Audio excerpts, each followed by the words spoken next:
गोविंदपुरी में मां बेटे की चाकू से गोदकर हत्या, नकदी और जेवर लेकर फरार आरोपी। दक्षिणी पूर्वी दिल्ली के गोविंदपुरी इलाके में दिल दहला देने वाली डबल मर्डर की वारदात सामने आई है। गली नंबर 10 में एक महिला और उसके नाबालिग बेटे की कथित तौर पर चाकू से गोदकर हत्या कर दी गई। घटना के बाद इलाके में सनसनी फैल गई और दिल्ली पुलिस मामले की जांच में जुटी हुई है। मृतकों की पहचान 40 वर्षीय शारदा और उनके 14 वर्षीय बेटे खुशहाल के रूप में हुई है। परिवार के अनुसार वारदात बुधवार देर रात करीब 12:30 के आसपास हुई। आरोप है कि हत्या के बाद आरोपी घर से करीब 10 से 12 लाख रुपए नकद और सोने चांदी के जेवर लेकर फरार हो गया।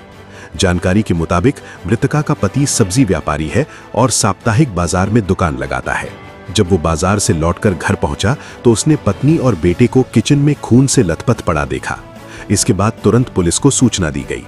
घटना की जानकारी मिलते ही गोविंदपुरी थाना पुलिस और वरिष्ठ अधिकारी मौके पर पहुंचे।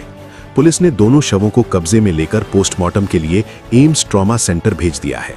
पुलिस आसपास की सीसीटीवी फुटेज खंगाल रही है और लूट, व्यक्तिगत रंजिश सहित सभी संभावित एंगल से मामले की जांच की जा रही है।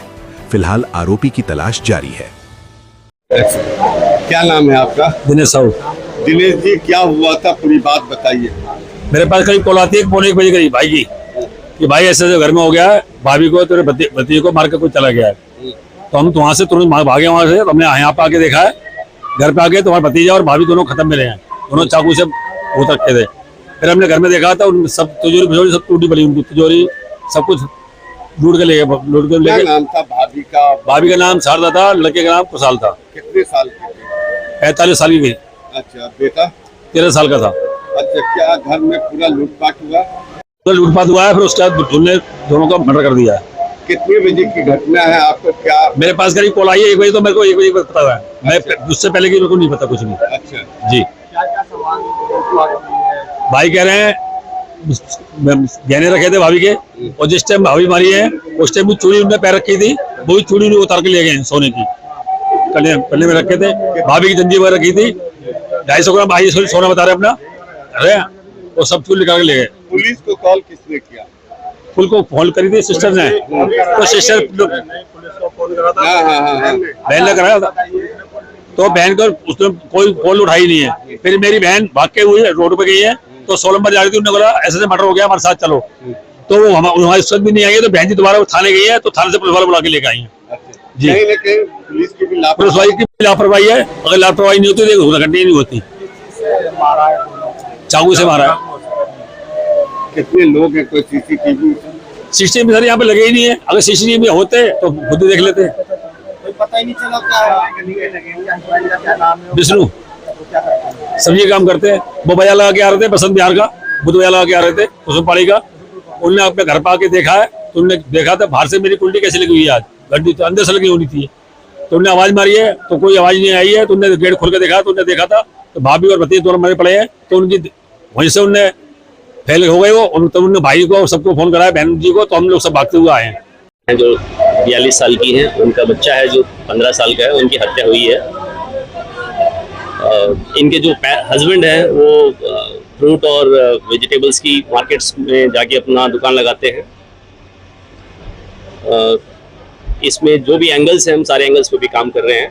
बहुत सारे एंगल्स अभी तक हमें पता लगे हैं, तो उन सब एंगल्स पे जांच की जा रही है। तो विश्वास है कि हम जल्दी इसको वर्कआउट कर लेंगे। सर, क्या परिवार से लूट का भी कुछ मामला है? क्या परिवार आरोप लगा रहा है कि कुछ सामान और कैश भी गया है?